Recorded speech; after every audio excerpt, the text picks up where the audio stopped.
అనుకోకుండా ఇన్ఫ్లుయెన్సర్ అయిపోయారు ఈవిడ ఇన్ఫ్లుయెన్సర్ అయిపోవాల్సి వచ్చింది. ఇంకెవరో వీడియో తీసిన తర్వాత ఇన్ఫ్లుయెన్సర్ అయ్యారు. ఎలా అనిపిస్తుంది మీకు? ఆ మార్పు ఇట్లా జరిగిపోయింది కదా సడన్గా 1 డేలో. షాకుల మీద షాకులు అయితే మామూలుగా తగలట్లేదు నాకు. కానీ అసలు నేను ఊహించలేదు. కానీ అందరికీ నిజంగా పేరు పేరున అందరికీ ధన్యవాదాలు తెలుపుకుంటున్నాను. ఎందుకంటే నేను ఎక్కడుంటానో ఎక్కడో నాకే తెలియదు. ప్రపంచం అంటే ఏంటో కూడా తెలియదు. నాకే ఇవాళ ఇంతమందిలోకి తీసుకొచ్చారంటే నిజంగా సోషల్ మీడియాకి థ్యాంక్ యూ. అలాగే నన్ను సపోర్ట్ చేస్తున్న వాళ్ళందరికీ కూడా, మీ అందరికీ కూడా పేరు పేరున ధన్యవాదాలు తెలుపుకుంటున్నాను. Thank you very much. అలాగే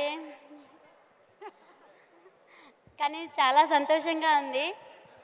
కానీ ఆత్మవిశ్వాసం ఉంటే ఏదైనా ముందుకెళ్ళొచ్చు. నాకు చదువు లేదు అని ఎప్పుడు బాధపడుతూ ఉంటే, చదువు లేదని బాధపడొద్దని, భక్తికి ముక్తికి చదువులెందుకు, ఆత్మశాంతి ఉంటే చాలు అదే దైవము, చెరువులోన చాపకెవరు ఈత నేర్పిరి, బావిలోన కప్పకెవరు భాష నేర్పిరి, అడవిలోన అమసకెవరు ఆట నేర్పిరి, ఆ చెట్టు మీద కోవెలకెవరు కూత నేర్పిరి, ఆ పుట్టలోన పాముకెవరు బుసలు నేర్పిరి, ఆ పుట్టిన బాలుడికెవరు ఏడ్పు నేర్పిరి అని మా అమ్మమ్మ నానమ్మ నాకు ధైర్యం చెప్పి, నేను చదువుకోలేదని బాధపడుతుంటే ఇంకా చాలా అంటే చాలా చెప్పారు.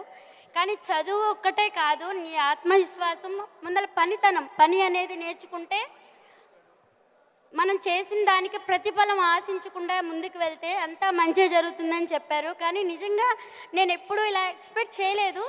కానీ వాళ్ళు చెప్పింది పెద్దల మాట వింటే అది ఎప్పటికైనా సరే విజయమని నా విషయంలో ప్రూవ్ అయింది. సో అందరికీ ఒకటే చెప్తాను, పెద్దల మాట అందరూ వింటే విజయమే కానీ అపజయం ఉండదు. Thank you very much.